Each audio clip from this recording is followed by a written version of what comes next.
and a very warm good evening to all and welcome to Unacademy. This is Surbhi, your educator, and I welcome you all in today's class. So I hope everybody is doing fine and great. And let me confirm once whether I am audible and visible or not, then we will start the session.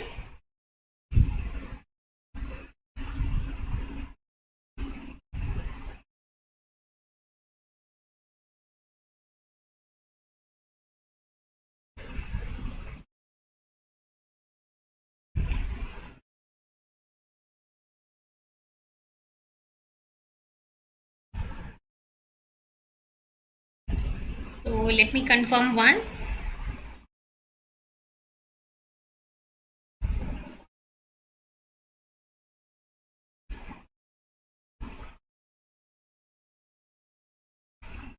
Yes, so I think video is live. So let's start today's lecture. और आज के lecture में हम photosynthesis का ये हमारा lecture number 2 है. This is our photosynthesis lecture 2, जहां पे हम देखने वाले हैं लाइट रिएक्शन के बारे में. ठीक है, लाइट रिएक्शन क्या होता है इसके बारे में हम इस लेक्चर में देखने वाले हैं. ठीक है, लाइट रिएक्शन में क्या क्या चीजें होती हैं. There are 2 type of reaction basically जो कि फोटोसिंथेसिस में होता है. एक होता है लाइट के प्रेजेंस में, एक होता है लाइट के एब्सेंस में, दैट इज डार्क रिएक्शन. ठीक है, सो डार्क रिएक्शन के अंदर क्या होता है, लाइट रिएक्शन के अंदर क्या होता है वो हम देखेंगे. और लाइट रिएक्शन के अंदर जो आपकी सिंथेसिस होती है उसमें क्या क्या चीजें इंपॉर्टेंट होती हैं, उन सब चीजों के बारे में हम आज के लेक्चर में बात करेंगे. तो लेक्चर स्टार्ट करने से पहले very warm good evening. So let me tell you few important things related to Unacademy. Unacademy के प्लेटफॉर्म के बारे में कुछ इंपॉर्टेंट चीजें जो आपको जाननी चाहिए. अगर आप अनअकैडमी प्लस या फिर अनअकैडमी आइकनिक के साथ जुड़ना चाहते हो तो उसके फायदे क्या हैं, आपको क्यों जुड़ना चाहिए. सो अनअकैडमी के प्लेटफॉर्म के ऊपर आपको लाइव क्लासेस मिलता है, टेस्ट सीरीज मिलता है, अनलिमिटेड प्रैक्टिस सेशन और वेल स्ट्रक्चर्ड कोर्स मिलता है. मतलब यहाँ पे आपको एक पूरा वेल स्ट्रक्चर्ड कोर्स मिलेगा जहाँ पे आपके कंप्लीट सिलेबस को कवर किया जाएगा. अगर आप मान लो यूट्यूब से पढ़ रहे हो, आप अगर मान लो टेक्स्ट बुक से पढ़ रहे हो, ठीक है, तो उन सारी चीजों से आपको क्या होती है, आपको पूरी कोर्स आपकी कंप्लीट नहीं हो पाती है वहां से. बट अगर आप अनअकैडमी के साथ जुड़ते हो तो अनअकैडमी के साथ जुड़ने से आपको पूरी की पूरी वेल स्ट्रक्चर्ड शेड्यूल तरीके से आपका पूरा कोर्स यहाँ पे कवर करा दिया जाता है. ठीक है, so live class, test series, unlimited practice session and well structured course यहाँ पे आपको मिलता है प्लस सब्सक्रिप्शन में. इसके साथ आइकनिक सब्सक्रिप्शन में अगर आप जाओगे तो उसके अलग एडवांटेजेस हैं. जैसे कि आइकनिक सब्सक्रिप्शन आपको पर्सनल गाइडेंस देता है, जहाँ पे आपको एक आपका खुद का पर्सनल मेंटोर मिलेगा जो कि आपकी प्रिपरेशन में थ्रू आउट आपको गाइड करेगा. आपको यहाँ पे स्टडी प्लानर मिलेगा, मतलब आपको कब कौन सा टॉपिक पढ़ना है, कौन सा टॉपिक ज्यादा इंपॉर्टेंट है, कस्टमाइज स्टडी प्लान आपके लिए यहाँ पे मिलेगा. इसके साथ आपको स्टडी मटेरियल मिलेगा, नोट्स मिलेगा, प्रैक्टिस सेट्स मिलेंगे, एक्सपर्ट गाइडलाइंस मिलेंगे आपको. ठीक है, एक्सपर्ट आपको टाइम टू टाइम गाइड करेंगे, वो आपको हेल्प करेंगे. ठीक है, आपको जहाँ पे भी प्रॉब्लम आ रही हो, जिस भी चीज में आपको प्रॉब्लम आ रही हो, वहां पे एक्सपर्ट आपको गाइड करेंगे और वो आपको हमेशा हेल्प करेंगे. इसके साथ जो भी आप टेस्ट दोगे, प्रैक्टिस सेशन अटेंड करोगे, उन सब में आपका जो भी परफॉर्मेंस होगा उस परफॉर्मेंस का एनालिसिस किया जाएगा बाय एग्जाम एक्सपर्ट्स, और वो फिर आपको इंपॉर्टेंट टिप्स बताएंगे, इंपॉर्टेंट स्ट्रेटेजीज बताएंगे जहां से आप उन सारी चीजों को अच्छा कर सको. सो आइकनिक सब्सक्रिप्शन जो है वो एक ज्यादा पर्सनलाइज्ड लेवल पे आपको हेल्प करता है to prepare for your exam. तो ये हो गया अनअकैडमी प्लस और अनअकैडमी आइकनिक, जिससे भी आप जुड़ना चाहते हो उसके एडवांटेजेस. ठीक है, इसके साथ अगर आप अनअकैडमी प्लेटफॉर्म की बात करो, so apart from plus classes and iconic classes, Unacademy के पास बहुत सारी फ्री क्लासेस भी हैं. जैसे कि यूट्यूब की क्लासेस आप फ्री में देख रहे हो, वैसे ही अनअकैडमी लर्निंग ऐप के ऊपर भी आप फ्री में क्लासेस देख सकते हो, है ना. वहां पे आपको एडवांटेजेस मिलते हैं अलग से, जैसे कि आप लाइव क्लास में क्वेश्चन पूछ पाओगे, हैंड रेज कर पाओगे. ठीक है, आप अपना क्वेश्चन जो है वो पिक्चर के फॉर्म में पोस्ट कर पाओगे. अगर आप लिख के पूछ नहीं सकते, आप वहां पे ऑडियो रिकॉर्ड करके अपना भेज सकते हो जो भी आपका सवाल है. आप वहां पे पोल्स ऑर्गेनाइज होते हैं जिसमें आपको पार्टिसिपेट करना होता है. ठीक है, तो इन सारी एक्स्ट्रा बेनिफिट्स को अगर आप लेना चाहते हो तो उसके लिए आप अनअकैडमी फ्री क्लास ज्वाइन कर सकते हो। कैसे ज्वाइन कर सकते हो इन सब चीजों को, उसके लिए आपको अनअकैडमी का लर्निंग ऐप डाउनलोड करना होगा। अनअकैडमी का लर्निंग ऐप डाउनलोड करके इंस्टॉल करना होगा। इंस्टॉल करने के बाद आपको अपना गोल सेलेक्ट करना होता है। क्या गोल सेलेक्ट करोगे? CSIR UGC net. CSIR UGC net के अंदर बच्चे आपको अनअकैडमी की फ्री क्लासेस अगर देखनी है तो फिर आप कहाँ क्लिक करोगे? यहाँ पे फ्री लाइव क्लास। ठीक है, फ्री लाइव क्लास पे जैसे ही आप क्लिक करोगे इसके बाद आप सारी की सारी फ्री क्लासेस अनअकैडमी की देख पाओगे। ठीक है, इसके साथ अगर आप प्लस सब्सक्रिप्शन लेना चाहते हो तो यहाँ प्लस पे क्लिक करो और यहाँ से अपना प्लान चूज करो। सो प्लस के प्लान आप चूज कर सकते हो या फिर आइकनिक के प्लान आप चूज कर सकते हो, जो सब्सक्रिप्शन आप लेना चाहते हो। उसके बाद आपको क्या करना है? Complete your profile and make the payment. And payment करते समय ध्यान रखना कि यहाँ पे आपको एक रेफरल कोड एंटर करना होता है जिससे आपको मिलता है 10% of. And you can use my referral code that is SURBHI01 SURBHI01 जिससे कि आपको मिलेगा 10% of on Unacademy plus subscription. इसके बाद आप अनअकैडमी प्लस या फिर आइकनिक से जुड़ जाओगे और 24/7 कोई भी लेक्चर कभी भी कितनी भी बार आप यहाँ पे देख सकते हो।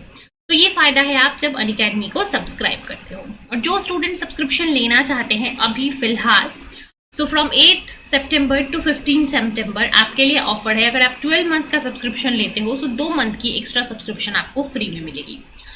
सो 12+2 का जो ये ऑफर है वो आपका 15 सितंबर तक है। तो जिनको भी सब्सक्रिप्शन लेना है ले लो, क्योंकि ये ऑफर कब चला जाए ठीक है कुछ श्योर नहीं है, कुछ हम कह नहीं सकते। So just go and grab your subscription, 2 month extra आपको मिलेगा यहाँ पे। और बहुत सारे बच्चे होंगे जो अभी दिसंबर के लिए प्रिपेयर कर रहे होंगे। सो दिसंबर में बिकॉज आपका एग्जाम होने वाला है, सो इस टाइम बेस्ट आपके लिए क्या है कि आप 3 मंथ का सब्सक्रिप्शन लेके जो चीजें आपकी बच गई हैं, जो इंपॉर्टेंट चीजें रह गई हैं, उनको प्रिपेयर कर सकते हो। सो 3 मंथ की सब्सक्रिप्शन का भी अनअकैडमी की तरफ से प्राइस हाइक अलर्ट आ चुका है। सो 3 मंथ का सब्सक्रिप्शन जो लेना चाहते हो आज के आज ही ले लो, बिकॉज अभी सितंबर, अक्टूबर, नवंबर है ना, ये 3 महीने हैं जब आप प्रिपेयर कर सकते हो। सो अपने CSIR UGC नेट के 3 मंथ के सब्सक्रिप्शन को आज ही ले लो, बिकॉज इसका प्राइस हाइक अलर्ट जो है वो हमारा आ चुका है। सो इससे पहले की प्राइस बढ़ जाए आप क्यों ना आज ही सब्सक्रिप्शन लो और अपनी प्रिपरेशन स्टार्ट कर दो। सो this is all and a new batch that is outside batch, that is a crash course for physical science CSIR। ये स्टार्ट हो रहा है आपका 8 सितंबर से। तो जो भी इंटरेस्टेड बच्चे हैं वो इस बैच को ज्वाइन कर सकते हैं प्लस सब्सक्रिप्शन के साथ। So now will start our lecture on photosynthesis. Let me check.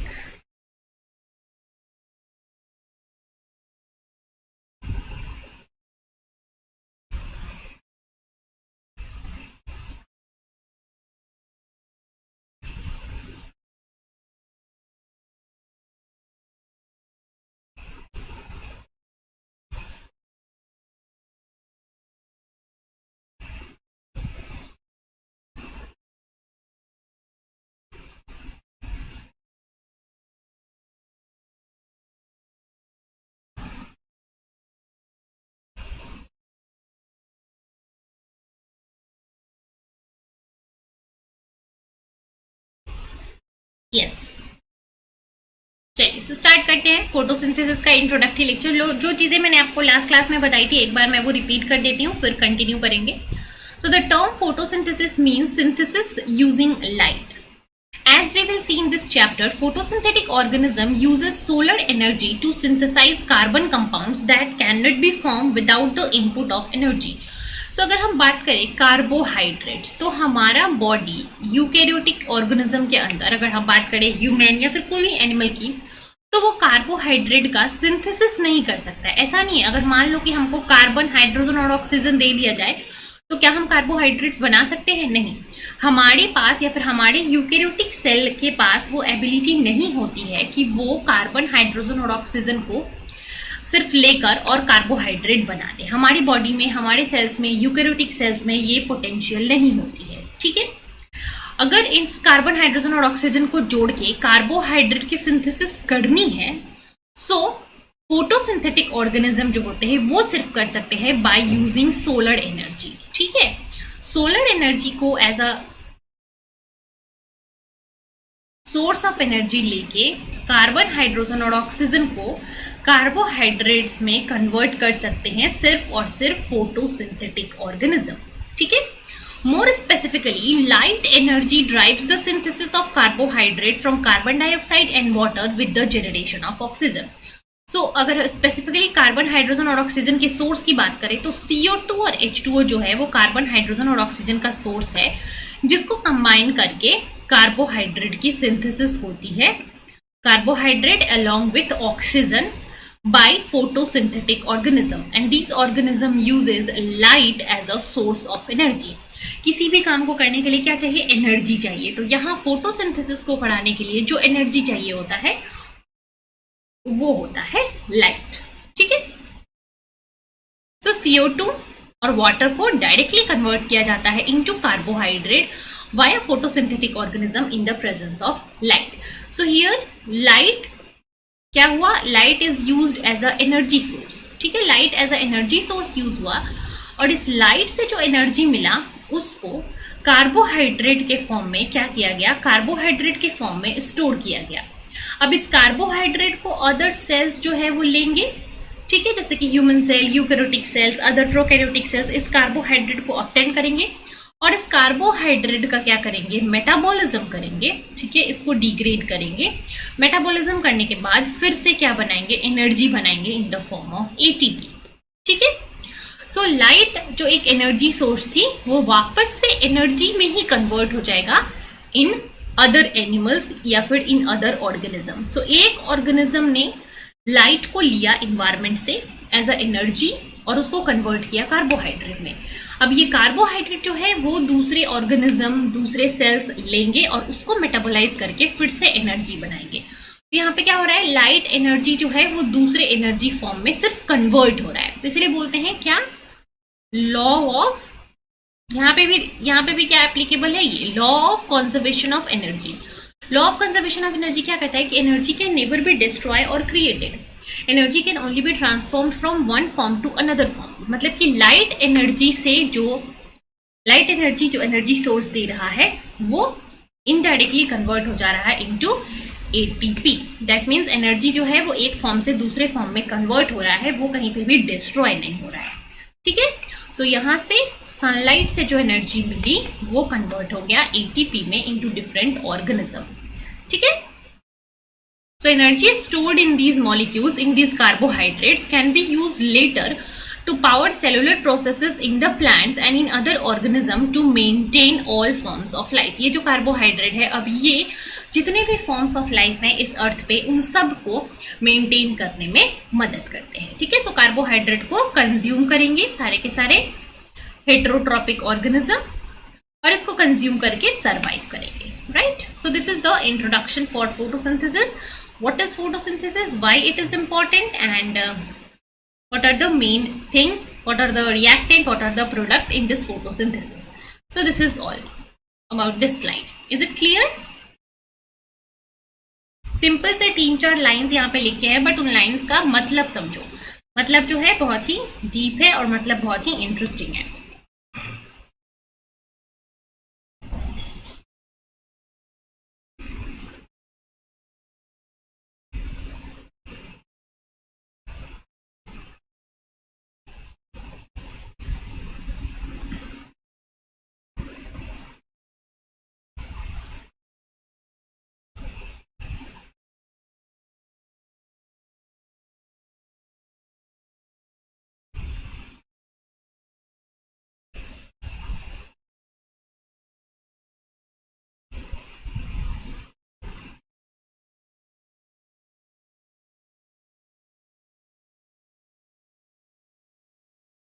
Right?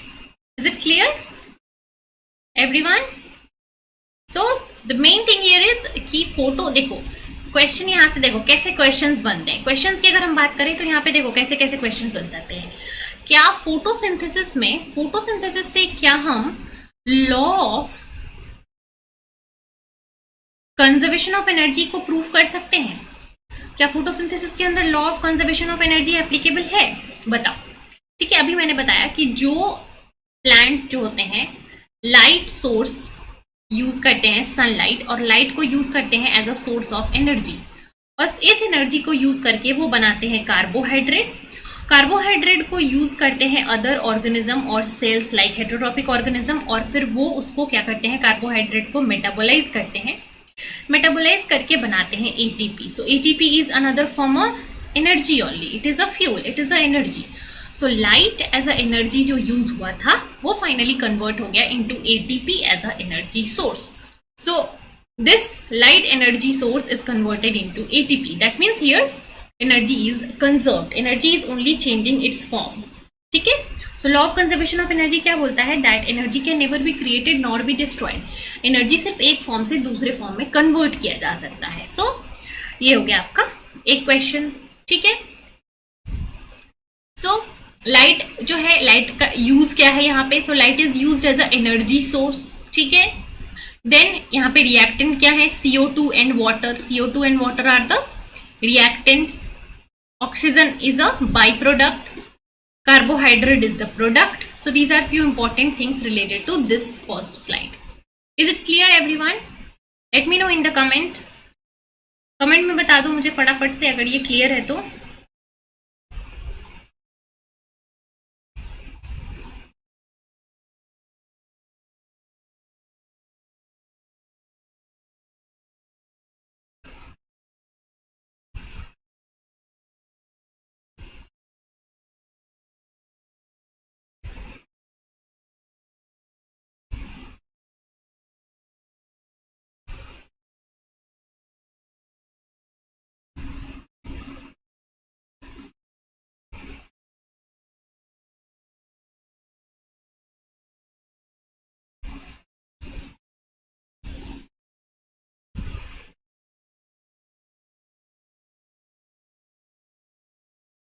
ठीक है. यस. सो मूव करते हैं अब अगली स्लाइड पे. Photosynthetic pigment absorb the light that powers the photosynthetic. अब देखो, प्लांट जो है वो फोटोसिंथेटिक करता है या फिर प्रोकैरियोटिक फोटोसिंथेसिस करता है. इसके लिए उसको क्या चाहिए, एनर्जी चाहिए. एनर्जी उसको किस फॉर्म में मिलता है, लाइट के फॉर्म में. कहाँ से, सनलाइट से. ठीक है. सो प्लांट को इस एनर्जी को एब्जॉर्ब करने के लिए कुछ तो चाहिए जिससे कि वो इस एनर्जी को एब्जॉर्ब करेगा. जैसे कि मान लो कि हम लोग, हमारे पास भी तो सेल्स है, हमारा सेल क्यों नहीं सनलाइट को एब्जॉर्ब करने लगता है. तो प्लांट के पास ऐसा कुछ तो स्पेसिफिक होगा जिससे कि वो सनलाइट को क्या करता है, एब्जॉर्ब करता है. हम क्यों नहीं सनलाइट को एब्जॉर्ब कर सकते हैं, हम क्यों नहीं फोटोसिंथेसिस कर सकते हैं, ऐसा कभी सोचा है? प्लांट के पास कुछ तो ऐसा होता होगा जिसकी वजह से वो सनलाइट को एब्जॉर्ब कर पाता है और फोटोसिंथेसिस कर पाता है. So there are photosynthetic pigments in the plant that absorbs the light which will helps in photosynthesis. ठीक है. So the energy of sunlight is first absorbed by the pigments of the plant. ठीक है. जो भी sunlight से energy मिलता है वो सारे के सारे पहले पिगमेंट्स जो होते हैं प्लांट के अंदर उनको एब्जॉर्ब किए जाते हैं. ठीक है. All pigments active in photosynthesis are found in the chloroplast. और ये जितने भी पिगमेंट्स होते हैं जो कि सनलाइट को क्या करते हैं, एब्जॉर्ब करते हैं, इन सारे पिगमेंट्स का लोकेशन कहाँ होता है, क्लोरोप्लास्ट में. अब देखता हूँ क्लोरोप्लास्ट क्या है. Chloroplast is a cytoplasmic organelle. जैसे कि Golgi body, endoplasmic reticulum, mitochondria सारे ऑर्गेनेल्स हैं, वैसे ही क्लोरोप्लास्ट भी एक ऑर्गेनेल है जो कि कहाँ होता है, जो कि सिर्फ और सिर्फ प्लांट सेल में होता है. ठीक है. एनिमल सेल में नहीं होता है, कुछ प्रोकैरियोट्स. सो ये कहाँ होता है, क्लोरोप्लास्ट प्लांट सेल में होता है. ठीक है. यूकैरियोटिक प्लांट सेल में. The chlorophyll and the bacteria chlorophyll, these are the pigments. So chlorophyll are the pigments जो कि usually present होते हैं plant cell में, and there are bacteria chlorophyll जो कि present होता है certain bacteria prokaryotes में, are the typical pigments of photosynthetic organism. But all organism contain a mixture of more than one kind of pigment with specific function. So chlorophyll and bacteria chlorophyll, these are the two major pigments जो कि light absorption में help करते हैं. But apart from these two major pigments, there are other pigments also जो कि specific function करते हैं. And out of this chlorophyll and bacteria chlorophyll, chlorophyll A and B are most abundant in green plants. C and D are found in protist and cyanobacteria, chlorophyll C and D, and other type of bacteria chlorophyll like type A, type B are found in other prokaryotes. And in this bacteria chlorophyll type A is most common. So there can be chlorophyll A, B, C, D. There can be bacteria chlorophyll A, B. ये अलग अलग types होते हैं अलग अलग organism के अंदर, इनका अलग अलग स्पेसिफिक रोल होता है. ठीक है. Yes, is it clear everyone?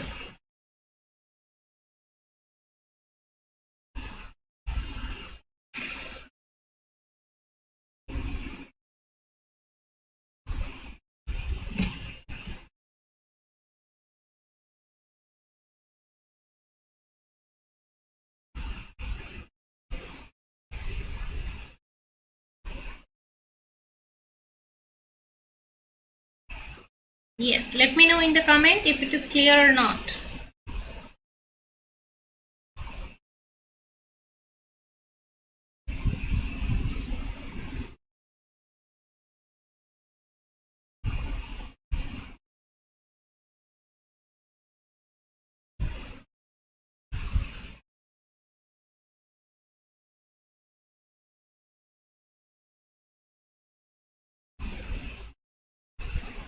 चलो फटाफट से बताओ कमेंट में मुझे.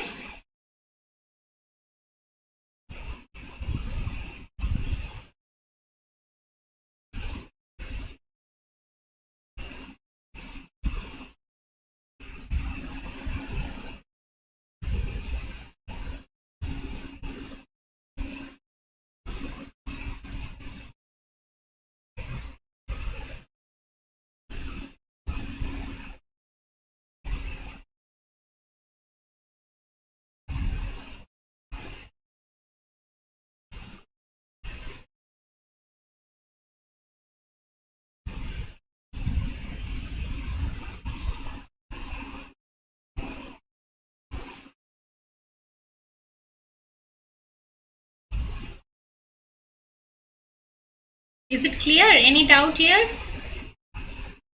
Anyone?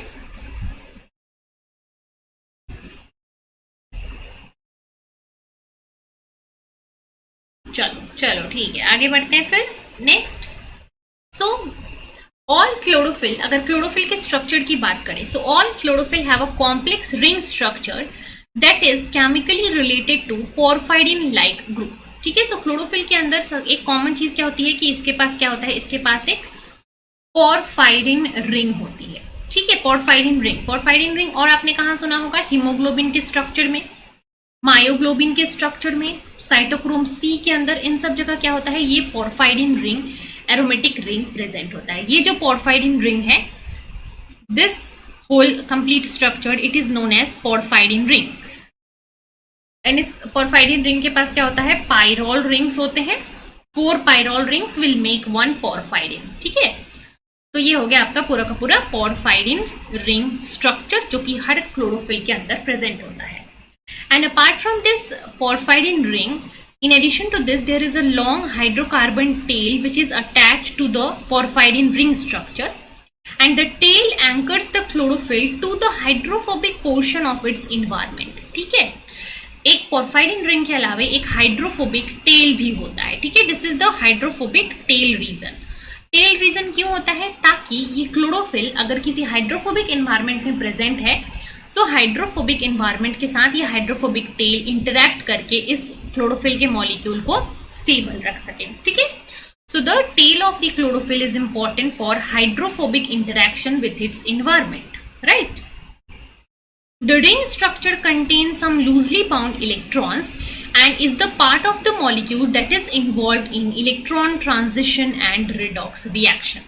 तो जैसे ही लाइट आता है, सो लाइट को अब्सॉर्ब करने के लिए क्या चाहिए, कुछ इलेक्ट्रॉन्स चाहिए जो कि इस लाइट को अब्सॉर्ब करेंगे और लाइट को अब्सॉर्ब करके एक हायर स्टेट में चले जाएंगे.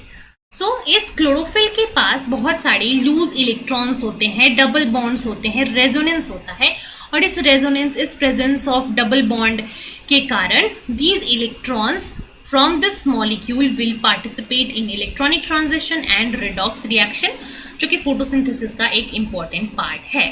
और यहाँ पे आपको 3 क्लोरोफिल के स्ट्रक्चर दिख रहे हैं, chlorophyll A, chlorophyll B and bacterio chlorophyll.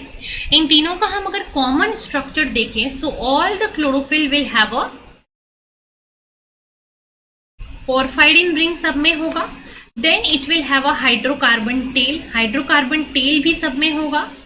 But the difference only lies at some places. जैसे कि यहाँ पे आप देखो, तो क्लोरोफिल ए में ये CH3 है, क्लोरोफिल बी में इसकी जगह पे CHO है, बैक्टीरियो क्लोरोफिल में कुछ और substitutions है, but the basic framework or the basic structure for all these chlorophylls, either it is chlorophyll A, B, bacterial chlorophyll, इन सब के लिए बेसिक स्ट्रक्चर क्या होता है, सेम होता है, जिसके पास एक पोरफायरिन रिंग होता है और एक हाइड्रोकार्बन टेल होता है। ठीक है, पोरफायरिन रिंग जो है वो उसको फ्री इलेक्ट्रॉन्स प्रोवाइड कराते हैं, जिसकी वजह से इलेक्ट्रॉनिक ट्रांजिशन हो पाता है, रेडॉक्स रिएक्शन हो पाता है। हाइड्रोफोबिक टेल जो है वो उसको हाइड्रोफोबिक इंटरेक्शंस के थ्रू स्टेबलाइज करता है इन डिफरेंट इन्वायरमेंट। ठीक है, is this slide clear everyone?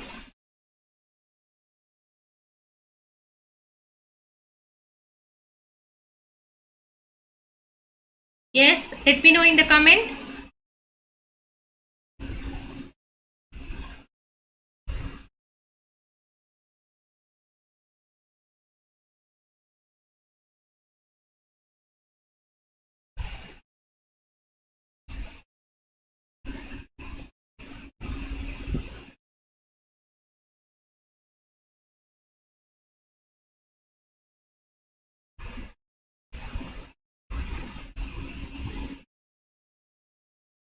Yes.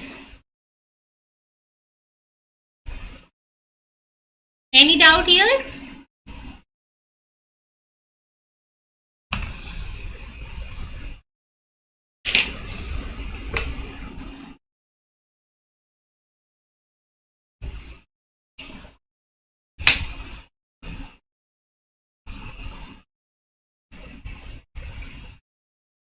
चलो नेक्स्ट देखते हैं। Photosynthesis take place in complexes containing light harvesting antennas and photochemical reaction center. देखते हैं यहाँ पे क्या है। So whenever a portion of light energy is absorbed by the chlorophyll or the carotenoids, so as we have discussed that apart from chlorophyll and bacteriochlorophyll, there are other accessory pigments also like carotenoids, like xanthophylls, that they will also help in absorbing some amount of light. ठीक है, so when a portion of light is absorbed by chlorophyll or by the carotenoids, it will be eventually stored as chemical energy via formation of chemical bonds. तो जैसे ही energy को ये सारे molecule absorb करते हैं, so these chlorophylls और carotenoids वो इस एनर्जी को अब्जॉर्ब करके उसको क्या करते हैं, उसको एक दूसरे फॉर्म में कन्वर्ट कर देते हैं। तो वो सनलाइट को एब्जॉर्ब करते हैं, लाइट एनर्जी को एब्जॉर्ब करते हैं और उसको डिफरेंट केमिकल्स बॉन्ड बनाकर केमिकल एनर्जी के फॉर्म में स्टोर कर लेते हैं। ठीक है, so this conversion of energy from one form to another form is a complex process that depends on the cooperation between many pigment molecules and a group of electron transfer protein. ठीक है, so ये जो light energy आया और इससे chemical energy में इसका conversion हुआ, इसके बीच में large number of pigments, large number of electron transport protein सब मिलके पार्टिसिपेट करते हैं। ठीक है, and the majority of these pigments serve as antenna complex, collecting light and transferring this energy to the reaction center complex where the chemical oxidation and the reduction reaction will take place for the long term energy storage. ठीक है, basically क्या होता है कि light energy जब आता है, so there are complexes that are the antenna complex. ठीक है, जैसे कि एंटीना, जब आपको पुराने जमाने में याद है जब टीवी होते थे, ब्लैक एंड व्हाइट टीवी होता था, फिर आपके घर पे एक एंटीना लगा होता था छत के ऊपर। तो एंटीना क्या करता था, एंटीना जो भी सिग्नल्स होते थे टेलीविजन के उसको कैप्चर करता था। ठीक है, अब वो 5000 सिग्नल्स जो है वो कैप्चर करेगा और इन सारे सिग्नल्स को फिर आपके वायर के थ्रू टीवी में सेंड करता था, जिसको फिर इस सिग्नल को दूसरे विजिबल फॉर्म में कन्वर्ट किया जाता था टीवी के अंदर। तो वैसा ही कुछ यहाँ होता है, इसलिए उनको भी नाम दिया गया है एंटीना कॉम्प्लेक्स। तो ये एंटीना कॉम्प्लेक्स क्या करते हैं, लाइट को एब्जॉर्ब करते हैं। ठीक है, ये सारे पिगमेंट मॉलिक्यूल्स होते हैं जो कि लाइट को एब्जॉर्ब करते हैं। ठीक है, लाइट को एब्जॉर्ब करके फिर एक कॉम्प्लेक्स से दूसरे कॉम्प्लेक्स में ट्रांसफर किया जाता है। ठीक है, सो यहाँ पे देखो, basic concept of energy transfer during photosynthesis, many pigments together will serve as antenna that will collect the light and transfer it to the reaction centre. ठीक है, रिएक्शन सेंटर क्या है, हमारा टीवी, ये है हमारा रिएक्शन सेंटर टीवी, जो हमारा ब्लैक एंड व्हाइट टीवी है। और ये सारे के सारे एंटीना मॉलिक्यूल्स क्या है हमारे, ये एंटीना के अलग अलग ये कुछ कैप्चर करेगा, ये कुछ कैप्चर करेगा, ये करेगा, ये करेगा, और सारे के सारे टीवी में सेंड करेंगे। वैसे ही अलग अलग एंटीना मॉलिक्यूल अलग अलग लाइट को एब्जॉर्ब करेंगे और उन सबको रिएक्शन सेंटर में भेज देंगे। And within this reaction centre the chemical reaction will take place and during this chemical reaction these energies are stored. ठीक है, सो एनर्जी कैसे स्टोर्ड होगा? So chemical reaction stored some of the energy by transferring electrons from a chlorophyll pigment to the electron acceptor molecule. An electron donor then reduces the chlorophyll again. The transfer of energy in the antenna molecule will start again. तो देखो यहाँ पे क्या होता है कि ये pigment molecule ने क्या किया, इलेक्ट्रॉन्स को लिया, इलेक्ट्रॉन्स को लेके वो क्या हो जाते हैं, ऑक्सीडाइज हो जाते हैं। ठीक है, ऑक्सीडाइज हो गए। अब ये क्या करेंगे, अब ये रिएक्शन सेंटर में जाएंगे और इस इलेक्ट्रॉन को कुछ इलेक्ट्रॉन एक्सेप्टर्स को दे देंगे। ठीक है, इलेक्ट्रॉन एक्सेप्टर्स ये इलेक्ट्रॉन को ले लेंगे और उससे फिर केमिकल बॉन्ड की सिंथेसाइज होगी, केमिकल एनर्जी बनेगा, जो कि आपका फोटोसिंथेसिस के टाइम पे होता है। इसके बाद क्या होगा कि यहाँ पे जो इलेक्ट्रॉन्स हैं, इस electron donor then reduces the chlorophyll again. ये इलेक्ट्रॉन डोनर जो है ये वापस से क्लोरोफिल को इलेक्ट्रॉन देके इसको क्या करेगा, इलेक्ट्रॉन डोनेट करके इसको फिर से रिड्यूस कर देगा, ताकि ये फिर से ऑक्सीडाइज होने के लिए, एनर्जी को एब्जॉर्ब करने के लिए रेडी हो जाए। तो ये पूरा का पूरा रिएक्शन जो है आपका चलते रहता है। लाइट एनर्जी को एब्जॉर्ब करेंगे पिगमेंट मॉलिक्यूल्स, वो इलेक्ट्रॉन्स को ले जाके एक्सेप्टर को दे देंगे। ठीक है, फिर वापस से एब्जॉर्ब करने आएंगे और ये रिएक्शन जो है हमेशा कंटिन्यूअसली चलते रहता है। During this reaction the chemical oxidation will take place and reduction reaction will take place that will lead to the synthesis of high energy compound. ठीक है, जो कि लाइट एनर्जी को स्टोर करेगा in the form of chemical energy. ठीक है, clear? So photosynthetic take place in complexes containing light harvesting antennas and reaction center. So photosynthesis कहाँ होता है? क्लोरोप्लास्ट के अंदर।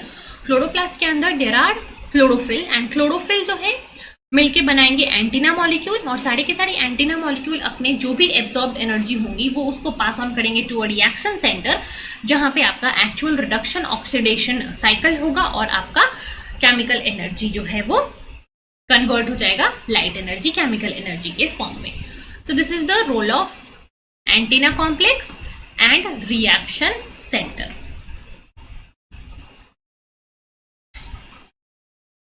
Is it clear?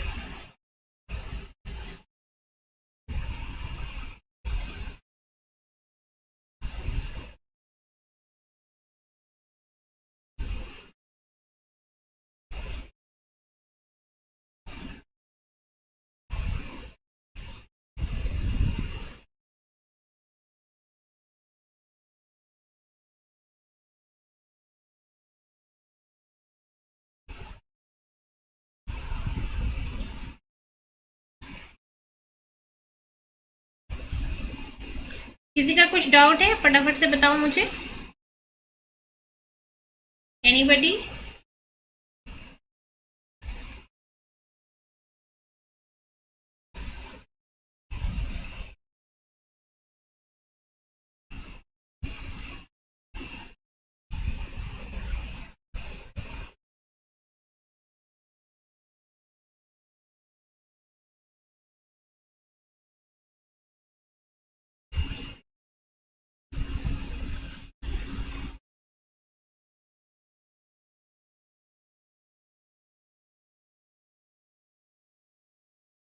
चलिए, so let's move ahead then. Next देखते हैं। So the reaction centre and most of the antenna complexes are integral component of the photosynthetic membrane. ठीक है, in eukaryotic photosynthetic organism these membranes are found within the chloroplast. ठीक है, ये antenna complexes की बात करें, ये सारे के सारे जो रिएक्शन सेंटर्स हैं, ये सारी चीजें कहाँ पे होती हैं? क्लोरोप्लास्ट के मेम्ब्रेन में होती हैं। ठीक है, ये सारे कॉम्प्लेक्सेस जो है वो क्लोरोप्लास्ट के मेम्ब्रेन में होते हैं अगर हम यूकैरियोटिक सेल्स की बात करते हैं। ठीक है, so the reaction centre and all these in case of eukaryotes these membrane are found in the chloroplast. ये क्लोरोप्लास्ट के पास होंगे, क्लोरोप्लास्ट के मेम्ब्रेन में होंगे। And in prokaryotes the site of photosynthesis is the plasma membrane और membrane derived from it. तो या तो प्लाज्मा मेम्ब्रेन के अंदर होते हैं या फिर प्लाज्मा मेम्ब्रेन के कुछ इन्वेजिनेशंस होते हैं उनके अंदर ये सारे फोटोसिंथेटिक पिगमेंट्स और कॉम्प्लेक्सेस होते हैं। तो अगर यूकैरियोटिक पे बात करें तो यूकैरियोटिक ऑर्गेनिज्म के अंदर ये सारे कॉम्प्लेक्सेस कहाँ पे होंगे, क्लोरोप्लास्ट के अंदर। प्रोकैरियोटिक के अंदर या तो प्लाज्मा मेम्ब्रेन के अंदर होंगे या फिर प्लाज्मा मेम्ब्रेन के जो इन्वेजिनेशंस होते हैं वहां पे होते हैं, ठीक है। इसके बाद यहाँ पे एक टर्म आता है क्वांटम यील्ड का, ठीक है। क्वांटम यील्ड की अगर हम बात करें so quantum yield is defined as it is the ratio of number of photochemical product that is formed, that means कि कितना केमिकल एनर्जी जो है वो कंजर्व हुआ है, कितना केमिकल एनर्जी हमने कंजर्व किया है, कितना केमिकल प्रोडक्ट हमने बनाया है, divided by total number of quantum observe, divided by कितना अमाउंट ऑफ लाइट एनर्जी हमने ऑब्जर्व किया है, ठीक है। मतलब कि इन शॉर्ट क्वांटम यील्ड क्या है, इन शॉर्ट ये क्या है, इन शॉर्ट एफिशिएंसी को बताता है। मतलब कि कितना प्रोडक्ट आपने बनाया है, इन शॉर्ट अगर वेरी इजी लैंग्वेज में समझो तो आपने कितना प्रोडक्ट बनाया है और आपने कितना रिएक्टेंट यूज किया है, इन दोनों का रेशियो होता है क्वांटम यील्ड। फोटोसिंथेसिस के टाइम पे प्रोडक्ट क्या है, प्रोडक्ट क्या है, कार्बोहाइड्रेट। कार्बोहाइड्रेट क्या देगा हमें, केमिकल एनर्जी देगा। तो कितनी केमिकल एनर्जी, कितना प्रोडक्ट आपने बनाया है, इसका रेशियो अगर आप कर दो किसके साथ, कि कितनी लाइट एनर्जी आपने एब्जॉर्ब की है, तो ये देता है हमारा क्वांटम यील्ड, ठीक है। सो इन अ लीनियर पोर्शन जब लाइट इंटेंसिटी क्या होती है, लो होती है, तो जब लो लाइट इंटेंसिटी से लाइट इंटेंसिटी को आप धीरे धीरे बढ़ाते जाओगे, धीरे धीरे हाई करोगे, so at that time an increase in number of photons will stimulate a proportional increase in oxygen evolution, ठीक है। सो इनिशियली जब आप लो, देखो ऐसे समझो कि जब लाइट रेंज क्या है, लो है, सो लो लाइट में अगर आप धीरे धीरे लाइट को बढ़ा रहे हो, धीरे धीरे लाइट को बढ़ा रहे हो, लाइट एनर्जी अपटेक बढ़ रहा है, तो आपका क्या फोटोसिंथेसिस का रेट भी बढ़ेगा, और फोटोसिंथेसिस का रेट बढ़ेगा तो उसको आप ऑक्सीजन कितना इवॉल्व हो रहा है उससे डिटरमाइन कर सकते हो। So at low light intensity an increase in number of photons is proportional to the increase in oxygen evolution, ठीक है। कब, जब लाइट इंटेंसिटी लो है और आप धीरे धीरे बढ़ा रहे हो, लेकिन अगर लाइट इंटेंसिटी ऑलरेडी हाई है, उसके बाद आप कितना भी एनर्जी जो है लाइट बढ़ाते रहो, एक ऑप्टिमम रेंज के बाद फिर फर्दर फोटोसिंथेसिस का रेट नहीं बढ़ पाता है, ठीक है। सो क्वांटम यील्ड की जो वैल्यू है वो हमेशा 0 से, ठीक है, 1 के बीच में वैरी करती है। कभी भी वो 1 से तो हाई नहीं हो पाएगी ना, मतलब आप अगर लाइट सोर्स बढ़ाते जाओ बढ़ाते जाओ बढ़ाते जाओ, लेकिन एक टाइम तक जाने के बाद आपका जो एफिशिएंसी है, आपके जो पिगमेंट्स हैं वो तो लिमिटेड नंबर में है, सारे के सारे पिगमेंट्स यूज हो जाएंगे, सारे के सारे रिएक्शन सेंटर्स यूज हो जाएंगे, तो फिर आप कितना भी लाइट एनर्जी उसके पास बढ़ा दो, उसके बाद कोई चेंज नहीं आ जाएगा। मतलब क्या हुआ, सारे के सारे जो आपके पास लाइट कॉम्प्लेक्सेस हैं, एंटीना मॉलिक्यूल्स हैं, रिएक्शन सेंटर्स हैं, वो सारे के सारे रिएक्शन सेंटर, एंटीना मॉलिक्यूल्स क्या हो गए, सैचुरेट हो गए। अगर आपने इतना लाइट दे दिया कि सारे के सारे मॉलिक्यूल्स सैचुरेट हो गए, तो आपका क्वांटम यील्ड जो है वो 1 हो जाएगा, और 1 के बाद बिल्कुल भी नहीं बढ़ेगा। सो एट वेरी लो इंटेंसिटी, जब बिल्कुल भी लाइट एनर्जी नहीं है, जब आपका फोटोसिंथेसिस स्टार्ट भी नहीं हो पा रहा है, so at that time quantum yield is equals to 0। और जब आपकी लाइट एनर्जी मैक्सिमम पे है, जहां पे मैक्सिमम रेट ऑफ फोटोसिंथेसिस हो रहा है, सारे के सारे मॉलिक्यूल सैचुरेट हो चुके हैं, so at that point the quantum yield value is 1, ठीक है। So the value of quantum yield will range from 0 to 1। आया समझ में quantum yield, this is very important concept. इसके ऊपर क्वेश्चंस आते हैं, मैं भी जब आपका क्वेश्चन प्रैक्टिस कराऊंगी, सो क्वांटम यील्ड से रिलेटेड क्वेश्चंस की हम बातें करेंगे। So this is very important concept. So remember this.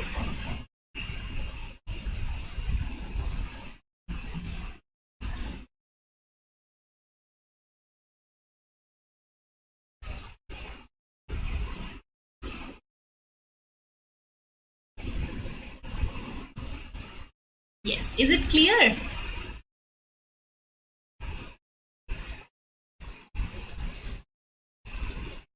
Quantum yield, antenna molecule, reaction centres, ये सारी चीजें हैं ना जो डेफिनेशन से आपको याद होनी चाहिए। Repeat once, okay Bharti, let me repeat this, ठीक है। क्वांटम यील्ड क्या होता है, quantum yield is nothing but efficiency. Quantum yield क्या है, एफिशिएंसी है। किसी भी प्रोसेस की एफिशिएंसी आप कैसे कैलकुलेट करते हो? मान लो कि किसी भी प्रोसेस की एफिशिएंसी अगर आपको देखनी है तो कैसे देखते हो? किसी भी रिएक्शन की अगर एफिशिएंसी आपको देखनी है तो कैसे देखते हैं हम देखते हैं कि कितना प्रोडक्ट जो है बना रहा है, कितना रिएक्टेंट यूज हो रहा है। ठीक है, मान लो एक रिएक्शन है जहां पे 10 रिएक्टेंट को यूज करके 2 प्रोडक्ट बन रहे हैं, 2 मॉलिक्यूल्स ऑफ प्रोडक्ट बन रहे हैं। एक जगह है जहां पे 10 रिएक्टेंट को यूज करके 5 प्रोडक्ट बन रहे हैं, 5 मॉलिक्यूल्स ऑफ प्रोडक्ट बन रहे हैं। So which is more efficient? This second reaction is more efficient. Similarly जैसे हमारी इफिशियंसी होती है वैसे ही क्वांटम यील्ड होता है। ठीक है, क्वांटम यील्ड क्या बताता है कि कितने प्रोडक्ट बन रहे हैं फोटोसिंथेसिस के और कितना रिएक्टेंट जो है वो यूज हो रहा है। फोटोसिंथेसिस में प्रोडक्ट क्या होता है? कार्बोहाइड्रेट। और कार्बोहाइड्रेट क्या देता है आपको? केमिकल एनर्जी, है ना। कार्बोहाइड्रेट क्या देता है? केमिकल एनर्जी देता है। सो कितना केमिकल एनर्जी आप बना रहे हो? By using some amount of light energy. So light energy जो है रिएक्टेंट है in case of photosynthesis and chemical energy is the product in case of photosynthesis. So number of photochemical product divided by number of quantum, that means number of photons absorbed, इसका ratio जो है वो आपको quantum yield देता है। तो इसको समझो कि जब लाइट इंटेंसिटी लो है, मान लो जो फोटॉन्स है, नंबर ऑफ फोटॉन्स आप कम दे रहे हो, ठीक है, तो प्रोडक्ट भी कम बन रहा है। धीरे धीरे आप अगर नंबर ऑफ फोटॉन्स को बढ़ाते गए सो धीरे धीरे फोटॉन्स आप बढ़ाते जाओगे तो आपका जो नंबर ऑफ बायोकेमिकल प्रोडक्ट बन रहा है, केमिकल एनर्जी बन रही है, वो केमिकल एनर्जी जो है वो बढ़ते जाएगी धीरे धीरे। लेकिन आफ्टर अ सर्टेन पॉइंट जितने भी एंटीना मॉलिक्यूल हैं जो कि इस लाइट को एब्जॉर्ब कर रहे हैं, जितने भी रिएक्शन सेंटर्स हैं जो कि केमिकल ऑक्सीडेशन रिएक्शन कर रहे हैं, ये सारे के सारे क्या हो जाएंगे? After a certain time saturate हो जाएंगे। ठीक है, उसके बाद आप कितनी भी लाइट इंटेंसिटी बढ़ाते चले जाओ, आपका जो प्रोडक्ट फॉर्मेशन का रेट है वो कांस्टेंट हो जाएगा। ठीक है, सो जब नंबर ऑफ क्वांटम जितना आप दे रहे हो उतना ही प्रोडक्ट बन जा रहा है, दोनों के बीच में क्या है? मैक्सिमम सैचुरेशन लेवल आ चुका है, तब ये जो रेशियो है ये हो जाता है 1। और एक बार जब ये रेशियो 1 हो जाता है देन 1 रेशियो फिर फर्दर और इंक्रीज नहीं होता है। So once you will have a light intensity which is equivalent to the saturation point, then quantum yield जो है वो further increase नहीं हो पाता है। तो quantum yield की जो वैल्यू है इसलिए 0 to 1 के बीच में रेंज करती है। ठीक है, quantum yield is nothing but efficiency। तो किसी भी चीज की एफिशिएंसी कभी भी 1 से ज्यादा नहीं हो सकती ना। Is it clear now?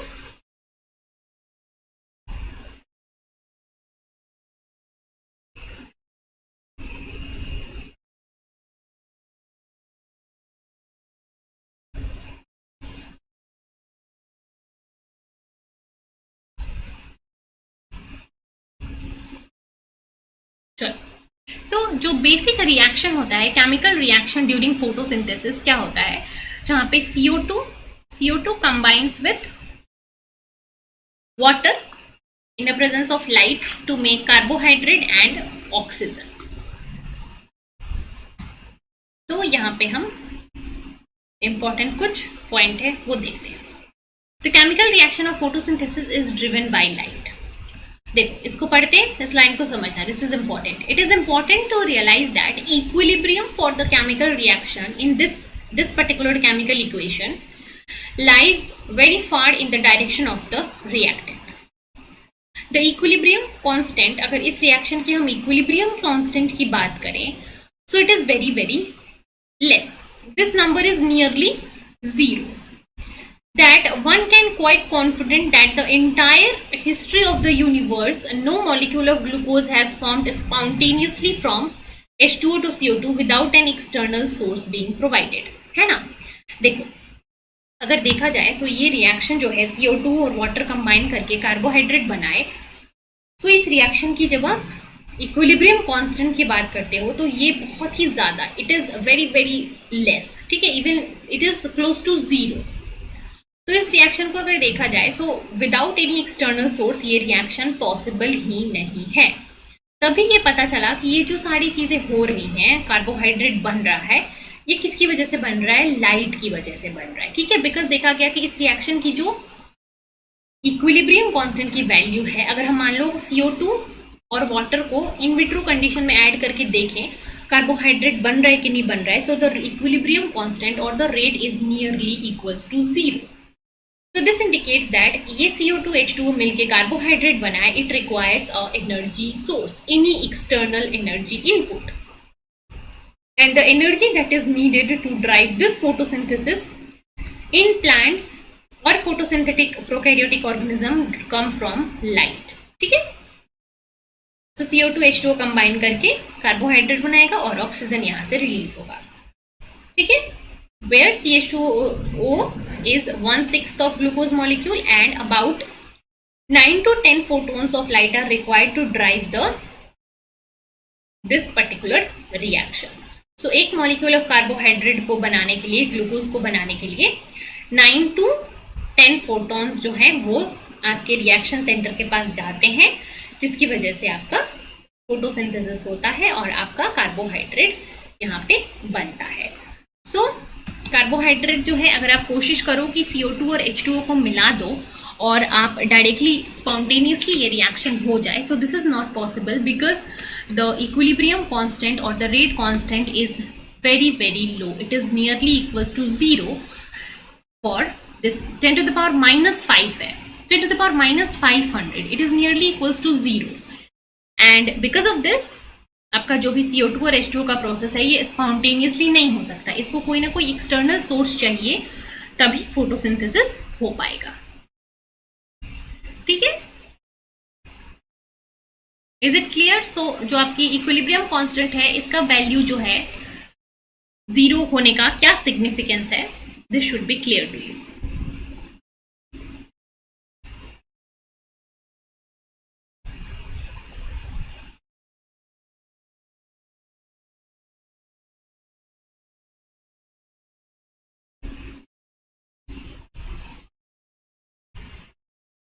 Yes?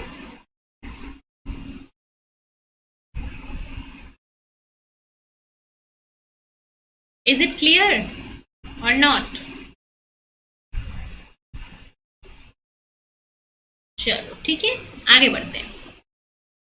अब हम देखेंगे ATP का इसका reaction. So light drives the reduction of NADP and formation of ATP. अब हम बात करेंगे कि लाइट रिएक्शन के टाइम पे एक्चुअली होता क्या है. So the overall process of photosynthesis is a redox chemical reaction. Redox reaction क्या होता है? It is a combination of oxidation plus reduction. ठीक है. अब बताओ ऑक्सीडेशन क्या होता है, किसको पता है ऑक्सीडेशन क्या होता है? कहीं पे भी क्या हो रहा हो, अगर लॉस ऑफ इलेक्ट्रॉन हो रहा हो, ठीक है, कोई इलेक्ट्रॉन लूज कर रहा हो या फिर H+ लूज कर रहा हो, तो उसका होता है ऑक्सीडेशन. कहीं पे H+ का एडिशन हो रहा हो तो उसका होता है रिडक्शन. ठीक है. तो ये होता है ऑक्सीडेशन, रिडक्शन रिएक्शन और redox reaction. In which electrons are removed from one chemical species thereby oxidizing it. मतलब एक अगर कंपाउंड है, इससे आप इलेक्ट्रॉन को क्या कर दो, निकाल दो. सो रिमूवल ऑफ इलेक्ट्रॉन, अगर आप क्या कर दो, इसका रिमूवल ऑफ इलेक्ट्रॉन कर दो, मतलब कि ये ऑक्सीडाइज हो रहा है. दूसरा मॉलिक्यूल है जिसको आप ये इलेक्ट्रॉन दे दो, so addition to the another species is the reduction. तो एक A से आपने इलेक्ट्रॉन लिया और B को दे दिया, so this complete reaction is a redox reaction, जहां पे पहला रिएक्शन है ऑक्सीडेशन और दूसरा रिएक्शन है रिडक्शन. ठीक है. सो केमिकल रिएक्शन के अंदर क्या होता है, ऑक्सीडेशन रिडक्शन साइमल्टेनियसली होता है. And in 1937 Robert Hill found out that in the presence of light isolated chloroplast thylakoids reduce a variety of compound such as iron salt. ठीक है.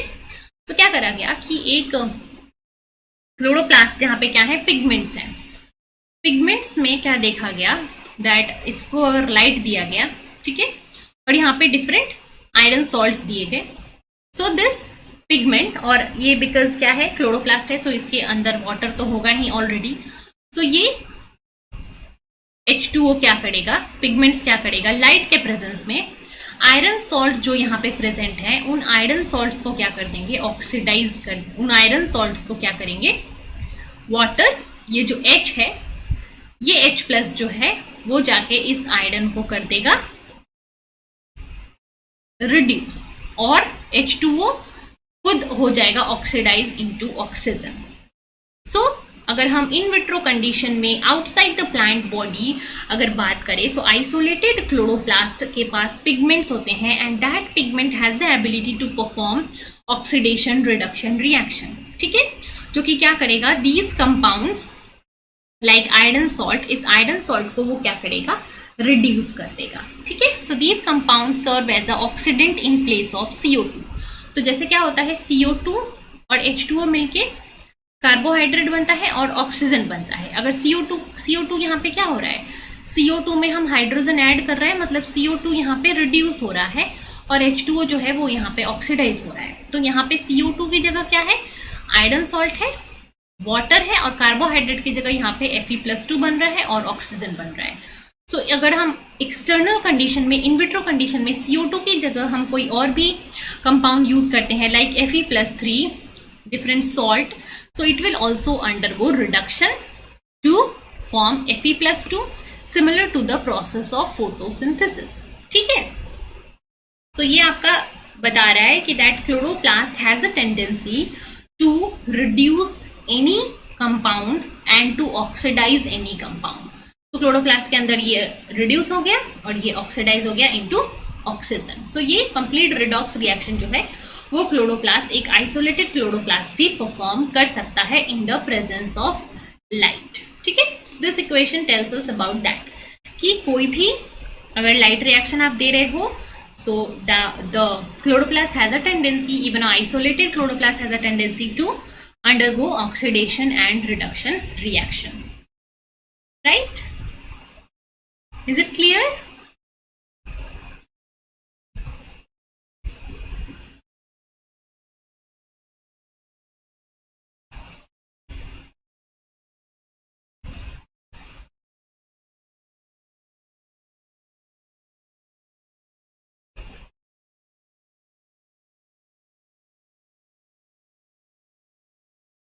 ओके, नेक्स्ट देखते हैं क्या लाइन से। Many compound have since been shown to act as artificial electron acceptors in what has come to be known as Hill reaction. So यहाँ पे CO2 क्या है, दिस CO2 की जगह यहाँ पे Fe है जो कि इलेक्ट्रॉन को क्या कर रहा है, ले रहा है। So it is being reduced. We know that during the normal functioning of the photosynthetic reaction, light reduces, ठीक है। अभी मान लो कि अगर नॉर्मल फोटोसिंथेटिक में बात करें, सो लाइट जो है वो यहाँ पे अलग अलग मॉलिक्यूल को रिड्यूस करता है। So it reduces a molecule that is NADP, ठीक है, which in turn serve as a reducing agent for the carbon fixation in the Calvin cycle, ठीक है।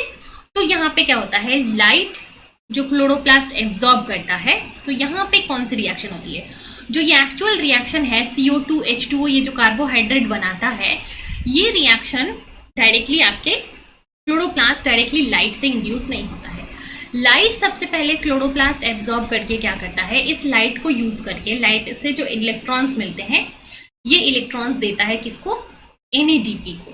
NADP क्या करता है, इस इलेक्ट्रॉन को लेके रिड्यूस हो जाता है इनटू NADPH, ठीक है। और अब ये NADPH क्या करेगा, अपने इलेक्ट्रॉन्स को देगा और कार्बोहाइड्रेट का सिंथेसिस करवाएगा, ठीक है, जो कि फिर आगे हम पढ़ेंगे केल्विन साइकिल के अंदर, ठीक है। बट लाइट एनर्जी यहाँ पे क्या किया, NADPH बनाया, NADP का रिडक्शन करवाता है।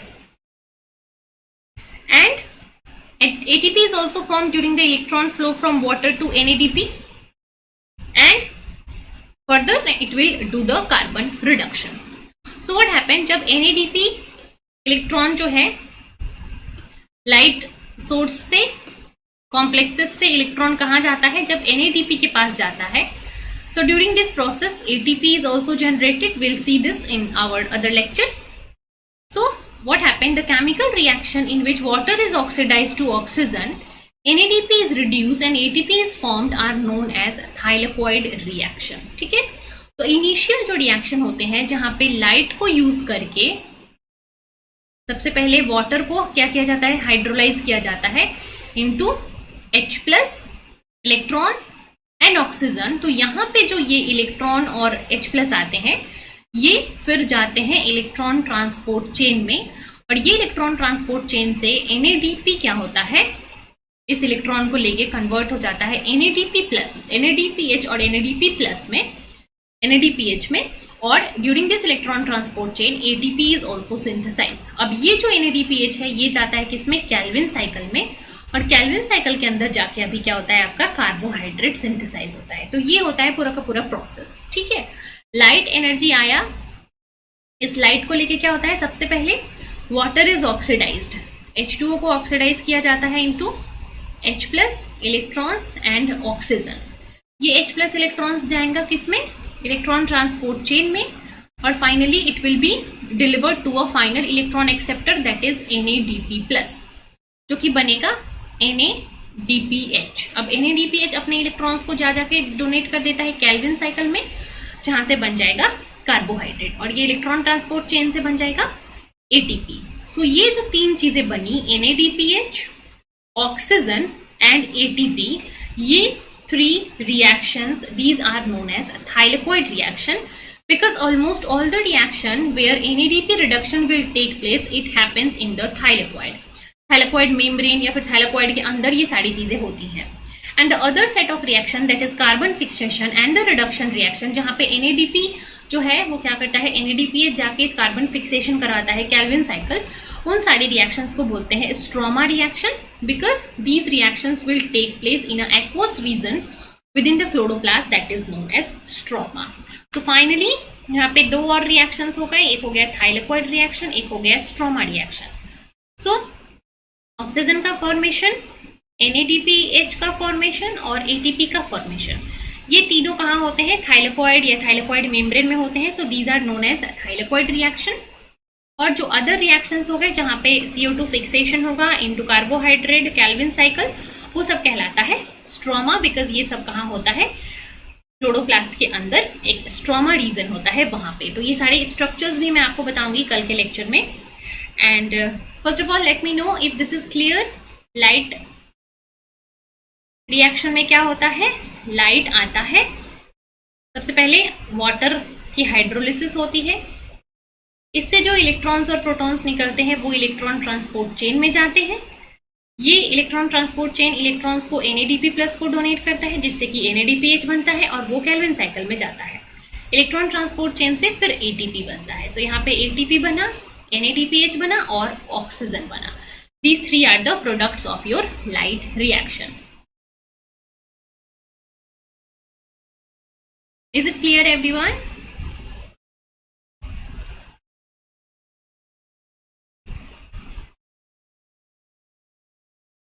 Yes or not? Is it clear?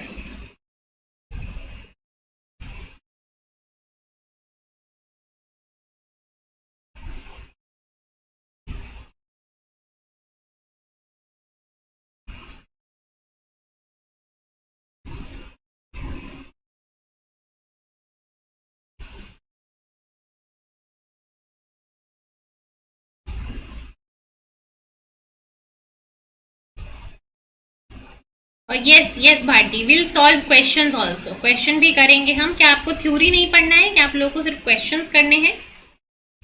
आप लोगों को थ्योरी पढ़ना है या क्वेश्चंस करना है, क्या करना है? विच इज, सिर्फ क्वेश्चंस करने हैं या थ्योरी भी पढ़ना है? Questions only?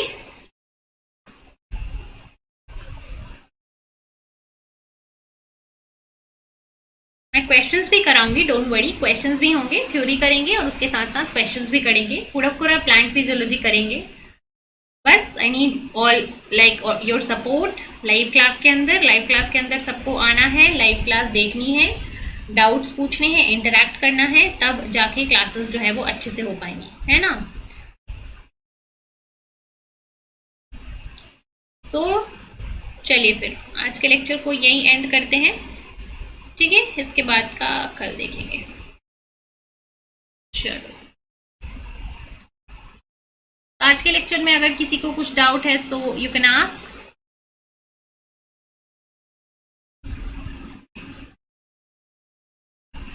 Yes, will do questions also. पहले थ्योरी करेंगे, लेक्चर समझेंगे, उसके बाद क्वेश्चंस भी करेंगे, last year questions, practice questions, सारी चीजें करेंगे हम, डोंट वरी। ठीक है, चलो फिर that's all for this session. तो if you like this video, अगर ये क्लास अच्छी लगी आपको, सो वीडियो को लाइक जरूर कर देना। ठीक है, लाइक हिट कर देना, और साथ ही साथ वीडियो को शेयर भी करो अपने फ्रेंड्स में, अपने कॉलेज ग्रुप्स में, और चैनल को सब्सक्राइब कर लो जो बच्चे सब्सक्राइब नहीं किए हैं, और लाइक जरूर कर देना अगर वीडियो अच्छी लगी, सो लाइक कर देना। And that's all, so thank you so much and good night everyone, will meet tomorrow. ठीक है, ATP is produced in, ATP कहाँ होता है? मेम्ब्रेन में होता है ना, इलेक्ट्रॉन ट्रांसपोर्ट चेन, ये सारी चीजें कहाँ होती हैं? इलेक्ट्रॉन ट्रांसपोर्ट चेन में होता है ना एटीपी सिंथेसिस। तो ये सारी चीजें थाइलेकोइड की मेम्ब्रेन में होती है। इलेक्ट्रॉन ट्रांसपोर्ट चेन के टाइप पे होता है ना ATP synthesis, so it is in the thylakoid membrane, not in stroma. Membrane में इलेक्ट्रॉन ट्रांसपोर्ट चेन, ये जो कॉम्प्लेक्स 1, कॉम्प्लेक्स 2, कॉम्प्लेक्स 3 होता है, कॉम्प्लेक्स 4 होता है, फिर एटीपी सिंथेस कॉम्प्लेक्स होता है, ये सारी चीजें कहाँ पे होती है? एक तो माइटोकॉन्ड्रियल मेम्ब्रेन में होता है जो हमने पढ़ा है कार्बोहाइड्रेट मेटाबॉलिज्म के टाइम पे, और एक ये सारी चीजें थाइलेकोइड के मेम्ब्रेन में होता है जो कि होता है क्लोरोप्लास्ट में। ठीक है,